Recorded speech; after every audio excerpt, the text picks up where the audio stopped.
Hello, dears. This is Annette of AnnetteLeonard.com, back with Chronic Wellness.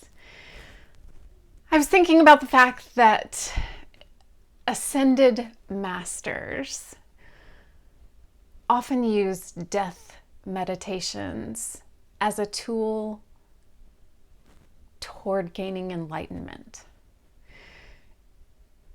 And if that is a path toward ascending the boundaries of our minds and what is possible, it makes me wonder what living in these bodies plagued by chronic pain and chronic illness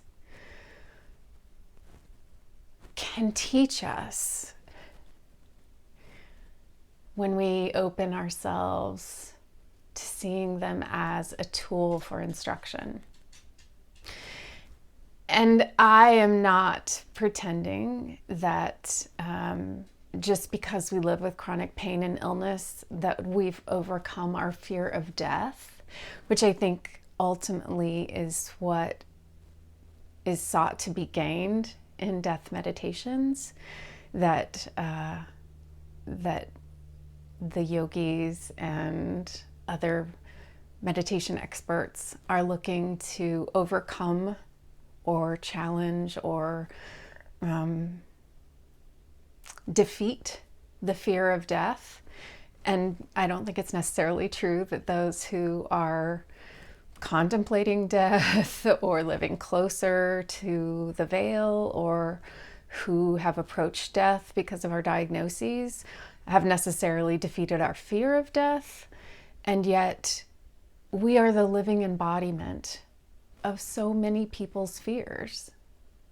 And I think that's part of the reason that friendships dissolve and go away. I think that's why so many people focus on, well, but you don't look sick.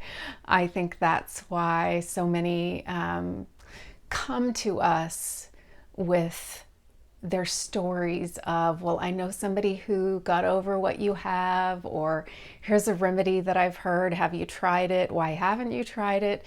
It's not just that. They're invested in us being more comfortable and us being well.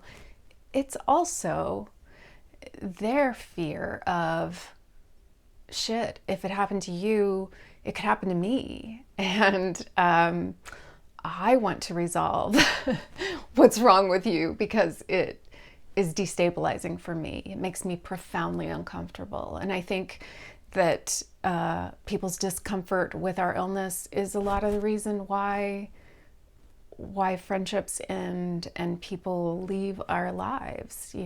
In addition to the fact that it's difficult for us to maintain contact or for them to relate to our experiences.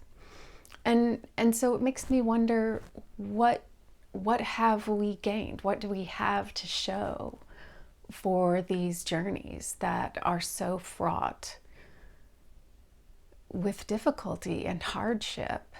And, is it resilience?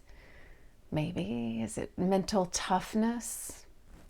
In some cases. Is it just knowing how to live with a kind of daily suffering that lots of others don't know? Perhaps.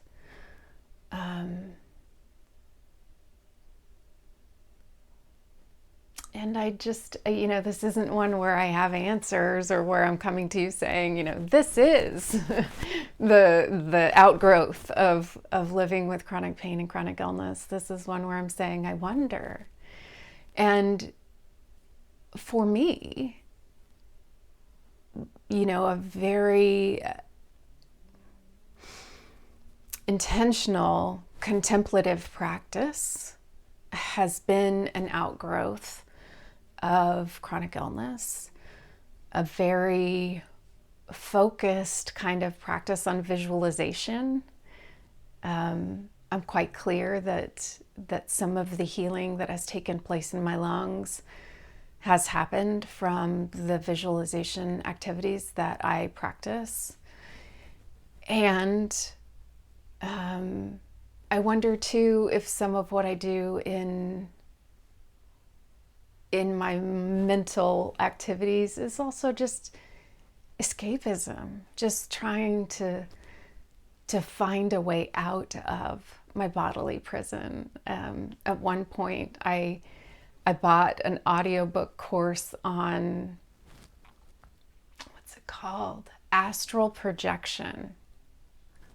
Yeah, astral projection, folks, which is like the ability to place yourself someplace other than where you are.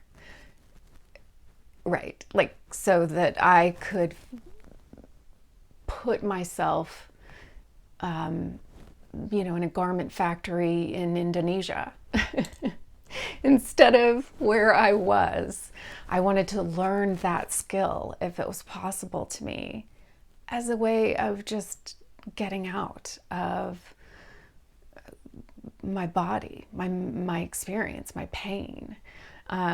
It's not a skill I've perfected. But I can remember at one point, during some of the worst pain that I've experienced, asking my doctor, can you put me in a medically induced coma? Because I don't want to be here for this. So what have we gained? What have we learned? What skills have been honed or sharpened for living in these bodies that are working every day through pain and illness? I'd love to hear your answers. I want to know what skills or tools or abilities you have that you didn't have before. All right. Thanks for being here. I love you and I'm thinking about you. Until we're together again, be well.